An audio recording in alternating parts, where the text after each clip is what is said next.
Hello, peoples. How y'all doing today?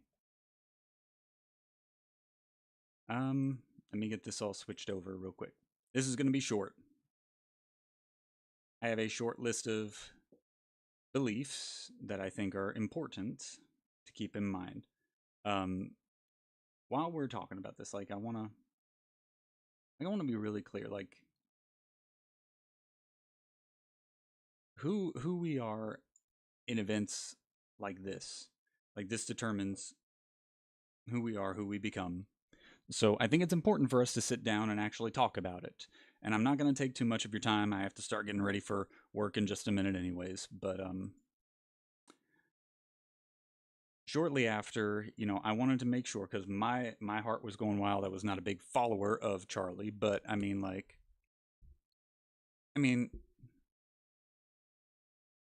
like the a hole killed the averagest of average white guys. I mean, come on. You could not pick a more average family man figure than Charlie Kirk, okay? Like, yeah, Ben Shapiro, okay, he's a little quirky, he's a little out there. Steven Crowder is a little bit more rough around the edges, and the comedy stuff is you could not pick a more average person than Charlie Kirk, and it also struck me emotionally because, well, dude was a father, he was married, he was 31 years old. I'm 30. As a Christian, um, his life and my life lined up a lot, so I took it fairly emotionally, even though I didn't know. And not only that, he enjoys talking with people he disagrees with. I love talking with people I disagree with. I live for it. So I probably took it a little bit more personally. So I started writing down things that I knew were true and things that I knew scripture said, things that I didn't think needed to be forgotten. Let me move this over a little bit because I'm too picky. I'm too picky. Boop, boop. Yeah, okay. But I wanted to write these things down because I think all of these are important things for us to remember going forward. I think every single one of these things,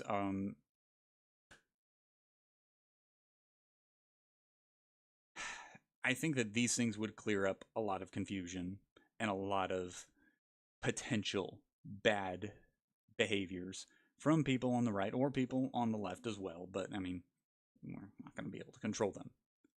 So, the first thing that I believe is important for us to remember is that people should have the freedom to speak, including speaking evil. Okay?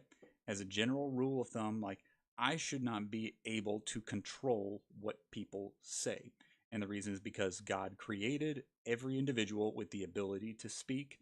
God created every individual with, at least he, in a world without sin, where disease and where uh, illness or tragedy doesn't happen, God gave every person at least the potential unsin stained ability to speak. It is not my place to try to take that away. That being said, I do think that people should still feel consequences for speaking evil. Now, there are a lot of people out there who are not good at judging what is good and what is evil. There's a lot of people who are not good at judging those things. But that leads me into the next point. Celebrating death is wrong, or at least wrong in 99% of cases. This is the big problem that I have. Is like, and I want to separate this because I feel like the problem is people on the left will point to instances where, I mean, of course, the comparisons to George Floyd are everywhere. And I agree that they're important to compare Charlie Kirk's murder to George Floyd, okay? As for whether or not he overdosed or not, I feel like I don't know. I feel like it's more likely that he overdosed. I feel like it. We saw day two that there was a weird cover up to try to cover up the amount of drugs and things in his system. It was also very weird that a motorcycle death I think it was in New York, or perhaps it was in Ohio, where where the individual died in the motorcycle crash, had COVID, and he was counted as a COVID death. But George Floyd was high on weed, restricts breathing, high on coke, restricts breathing, high on meth, restricts breathing, high on fentanyl, restricts breathing, and had COVID, restricts breathing. It's just, you know, but we can only talk about the one thing that we don't even know very much about, and it's not a chokehold. Good Lord, it's not. That's not a chokehold. Anyways, I think that the comparisons are interesting. I think the comparisons are important. Um, but I also don't have any memory of anybody celebrating the death of George Floyd. And I was talking to this about this with my wife and with a couple other people. Like, I remember when Bernie Sanders had a heart attack. Um, I remember because I follow like a lot of those circles. I've been a Mug Club subscriber since 2019. Followed the Daily Wire for a long time. Followed Prager University. I still follow Tim Pool and the Timcast crew. Um, I'm trying to remember who else I've at least watched on more than one occasion all of the major voices in the online conservative movement. Not Nick Fuentes. I don't think no, not Nick. Please no, not Nick Fuentes. But like all of the other major ones, like I have followed them, and I was following most of them during the time that George Floyd died. I don't remember a single person celebrating that he died. I remember when Bernie Sanders had his heart attack, and I don't remember a single Republican commentator, politician, saying that he should have died. But we see that happen to people on the right. We have an attempted assassination attempt on Trump, and the left screams that the shooter should have hit. Charlie Kirk dies, is murdered. I'm trying to get used to saying that, not just saying died, because we need to be honest about what happened. He was murdered in cold blood. He was an innocent man, as far as I'm aware, with zero criminal record, who was murdered in cold blood. No celebrations over his death. Yeah, I mean, yeah, they celebrated over his death. The left celebrated over Charlie Kirk being murdered. Okay, I don't remember anything comparable happening on the right, at least not in the modern right, as long as I've been, involved in politics in some form or another, or I've been paying attention to the news. I don't have any memory of it.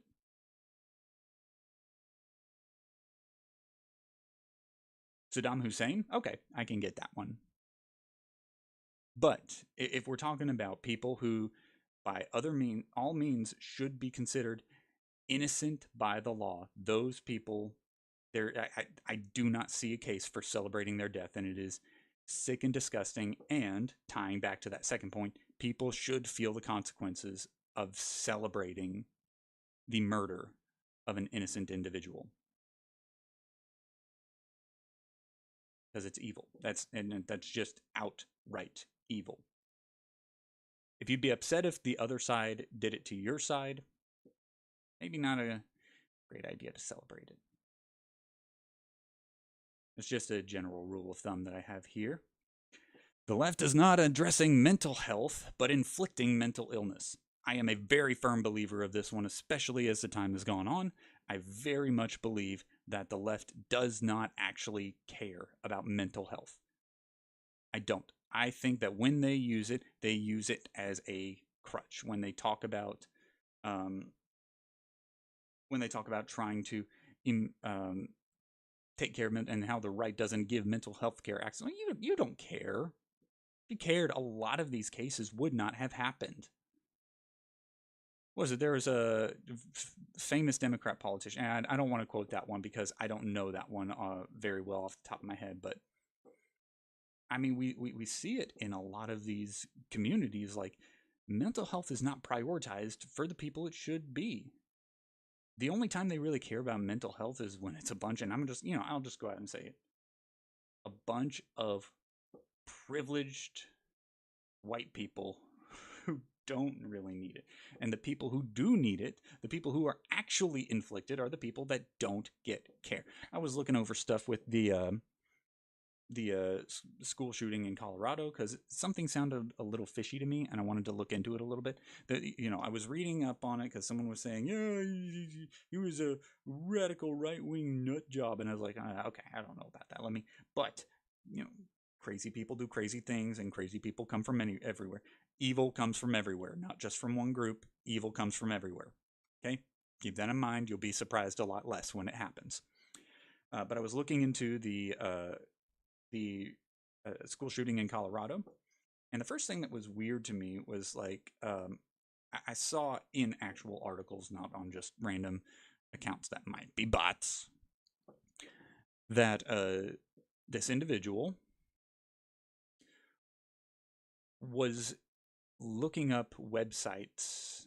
Okay, that was later.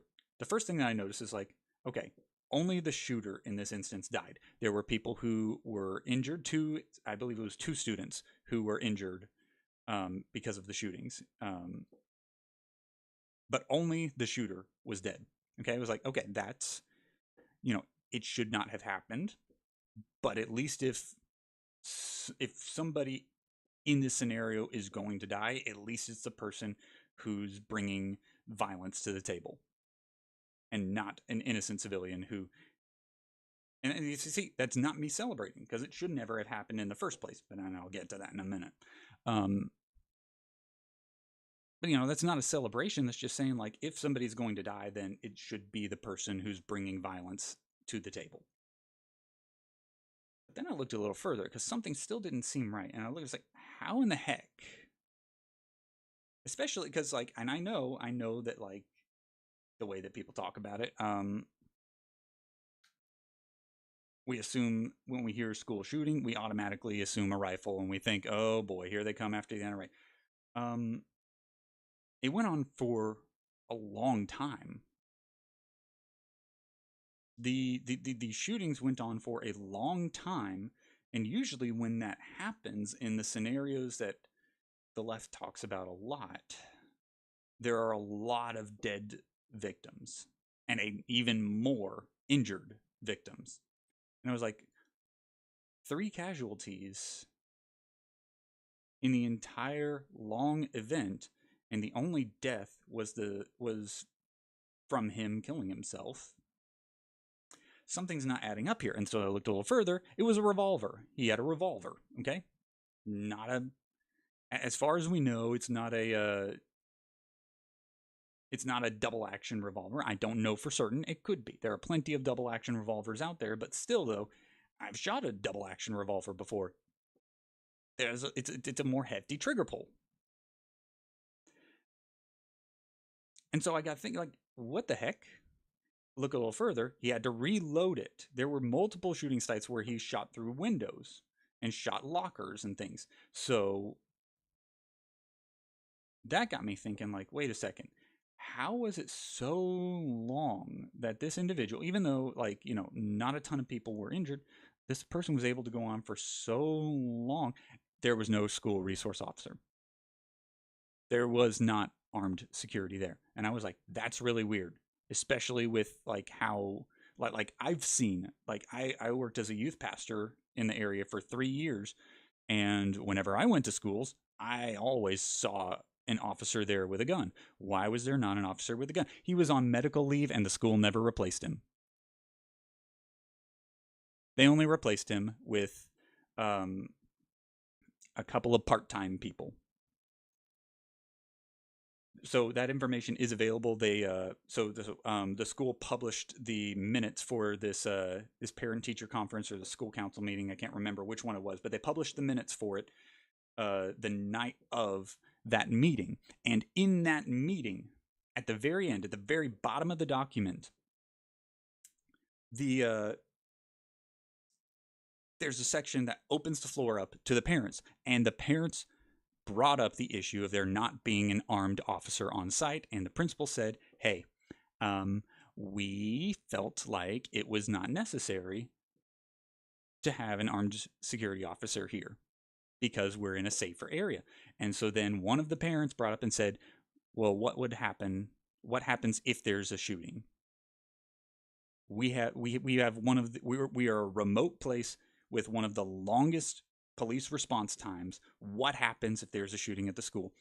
And the principal dismissed them and said, if you want to have a resource officer, then you're going to need to bring it up in X, Y, or Z, like later on, dragging out the process. Next day is the shooting. They were replaced with a bunch of part-time officers that are split between schools. And at the time of the shooting, there was absolutely no other gun on campus except the one that the shooter was using. That's a problem. The way that they approach guns is the same way that they approach mental health. You mean to tell me that this individual, and by the way, this individual was looking up a lot of very dark things, including websites of people dying, which had the white supremacist content that they were talking about. But I was looking at it, I was trying to hunt down and look for, like, okay, if he was radicalized, what things was he radicalized in? Because they keep saying that, like, one of the profile pictures had a very recognizable and very well distributed white supremacist saying in the profile picture, but I can't find any information about it. But what I did find very easily was that he was looking up videos of people dying regularly. You mean to tell me that nobody saw the signs? Not a single person saw the signs? But then we look at the death of Charlie Kirk and we see that, yeah, these things are celebrated. We look at people celebrating Charlie Kirk's murder and we realize, oh, there's a good chance that people saw what was happening and did nothing. Or they encouraged it. They don't actually care about mental health, but they will create more mental health problems, which that is another issue for another day when I have much more research compiled. This, and see, I'm getting a little worked up. This is why I wanted to put all of these statements down, because it's easy to get worked up in emotional things like this.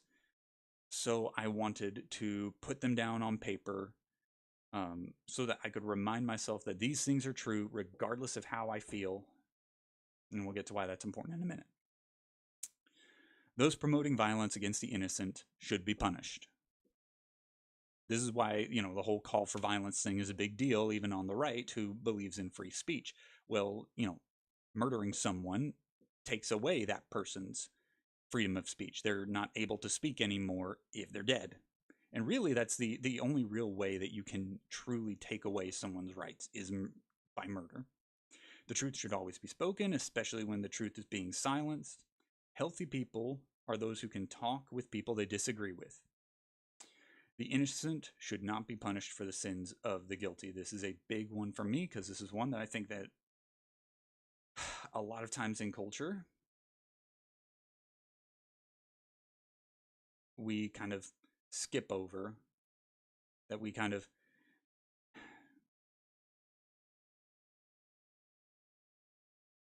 it is disgusting to me when something like this happens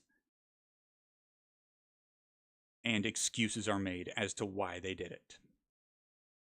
There's I forget who it was, the newscaster that says, oh, no, it wasn't a newscaster. No, it was, it was, oh goodness. It was like a criminal behavior expert or something like that, that one of the news agencies brought on. And this woman said, well, we have no real clear motive. We're not really sure why he did it. Perhaps, he felt like he had no purpose. Perhaps he didn't have a job and he was homeless. And I was just thinking through this and like, okay, first he told you the reasons why he did it. But second, why would that matter? Evil is evil. Don't make excuses for evil. Don't give someone a justification for why they can do evil things. It's just disgusting to me. And here's the big thing for me, because as I was reading through it and whatnot, people were calling it a professional hit. Oh, Israel was sent them all for this. Oh, Donald Trump had a murder because he was calling release of the Epstein files. It was a professional hit from that distance with the wind. It wasn't a professional hit, and it wasn't even a great gun. It wasn't even a great gun setup. I was looking at it and I was reading through it because, a lot of times when things like this happen, the person comes armed to the teeth, right? I mean, it could be a one-off kill or something like that, but like, the a lot of the recent shootings, except for this week, they come armed to the teeth with several weapons with a lot of magazines. Neither was the case this week. A revolver and a hunting rifle, a bolt-action hunting rifle with 4 bullets. No proposed gun control legislation would have taken that firearm out of the murderer's hands. Not a single one. That's what's disgusting to me. What's disgusting to me there is that not a single thing that these gun control activists have suggested would have taken that gun out of that individual's hands. The person had no criminal record. It wasn't a high capacity magazine. As far as I can tell, because I haven't seen the gun, but it doesn't sound like it had a pistol grip or a bump stock or this, that, or the other. Nothing proposed. And that's why you can't go after the gun as the problem. First, evil people will get the weapons that they're looking for, even if you make it hard for them. Evil people will get a weapon to do evil with, even if you take the tools away. So you need to address the actual root of the problem, because there are millions of gun owners who would never murder and have never killed someone with their weapon. Not a single piece of proposed gun legislation would have taken the firearm out of Charlie Kirk's murderer's hands. Here's a big one. Legislators, judges, politicians, police officers, and other public servants whose job, and I actually think I want to underline this right here, whose job is to represent wrong one.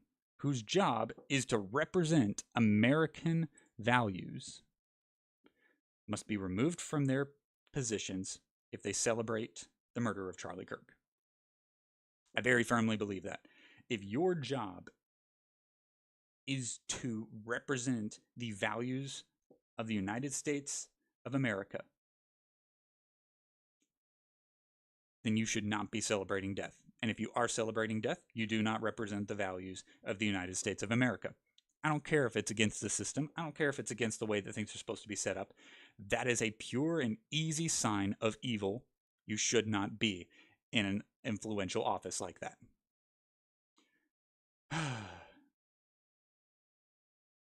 And as much as I get worked up about it, because I do get worked up about politics, I'll admit it, I am also a believer in God. And I posted this on my Facebook page because I want people to hold me accountable to it. I want my faith to grow so much that the phrase "deny yourself" is not a painful statement. Because a lot of times it is. We're very self-centered beings. It's very easy to want to circle the wagons, to protect, and to to make everyone else except for you out to be the villain, this, that, and the other. It's easy to do that. But that's not what we're called to as Christians. And the part of the reason why I made this list of things is because I don't know how all of this fits together. I don't know how the statements above, the statements below, or even the statements within each section fit together. I don't know. I understand, especially as I've been working through the emotions myself, I understand why a lot of the early Baptists were pacifists, because it's easy to get that message in the scriptures. I don't think it's the full picture, but I get how they got there. I get how they came to believe that. But I wanted to do this section right here, which is specifically for Christians.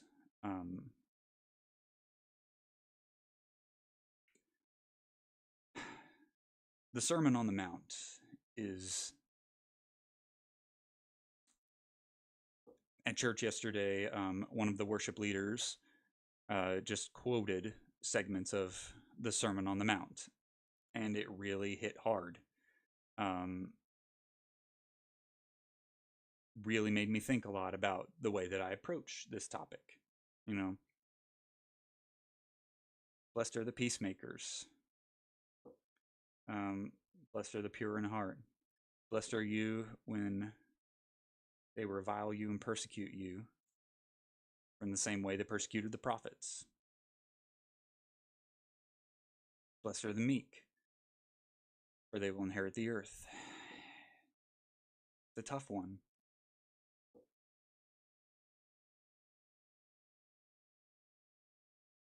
Someone strikes you on your right cheek, turn the left to him as well. It's hard, because it all involves denying yourself. We also can see here, and something important just to remember, men's hearts are sick and deceitful. We see in Jeremiah 17, and I mean, same chapter, God even says that the person who trusts in the heart of man is a fool. People are evil. People always will be evil. They'll be evil if they have a gun in their hands or if they just have their bare hands. They're still going to be evil.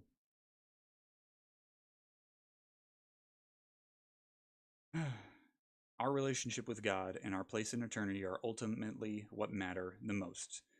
And that's from Ecclesiastes chapter 12 that I'm pulling this. We're at the end of a very difficult, but you want to challenge your faith, read James and Ecclesiastes. Your faith will be challenged.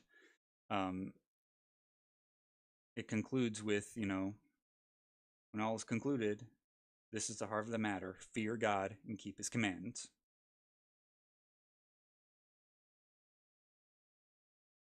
At the end of the day, that really is all that matters, because everything that we do here is a short period of time compared to all of eternity. And the things that we do here right now on this earth only really matter if they affect eternity, whether ours or somebody else's. And so our eyes should always be on eternity. Evil will remain as long as the Lord allows.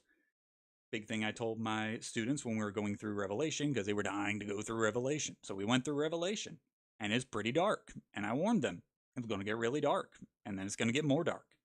And then it's going to get the darkest that it's ever been. And then it's going to get more dark. And the big thing that we had to remind them about the end, and about really the world in general, is it is a good... In order for God to be good, he has to leave room for repentance. Most people agree, like, it would be just for God to punish, but it is good that God gives us a chance to repent and to come to him. At the same time, in order for God to be good, he eventually has to punish evil, and he intends to. Which leads us into Deuteronomy 32, which is also quoted in Romans. God says, "Justice is mine. I will repay." It's a hard one when you feel targeted. It's a hard one when you feel like you're not allowed to talk or have an opinion. But this world wasn't created for our opinions. This world was created so that we could live in perfect relationship with God. And so anything that distracts from that, we need to be careful of. And we need to keep our eyes on eternity and on the only thing that really matters: our relationship with God and other people's relationships with God. And it's hard to figure out how all of this fits together. I'm still not there yet. I don't know if my beliefs will change in the future, but for right now, I know. For right now, I know my life is not in immediate danger. So I need to keep living that same way. And I need to live the way that the ancient Christians did. I like to think a lot of Polycarp, um, St. John's disciple. Um, Guy was 80 years old. Guy was in his 80s when he was persecuted for his faith. Wasn't going to do much of anything. He's not exactly leading a rebellion. And still, he was told, renounce your faith or die. And he refused to give up his faith in Jesus. And so he died. I want faith like that. Faith that remembers that, even when I'm old and people say I should be living a happy and peaceful life at the end, none of it matters compared to the gospel. That's what I want to strive for. That's what I want to achieve. Everything else is sacrificable. I'll probably talk some more about this later because I do want to figure out how all this fits together. For now, thank you all for tuning in.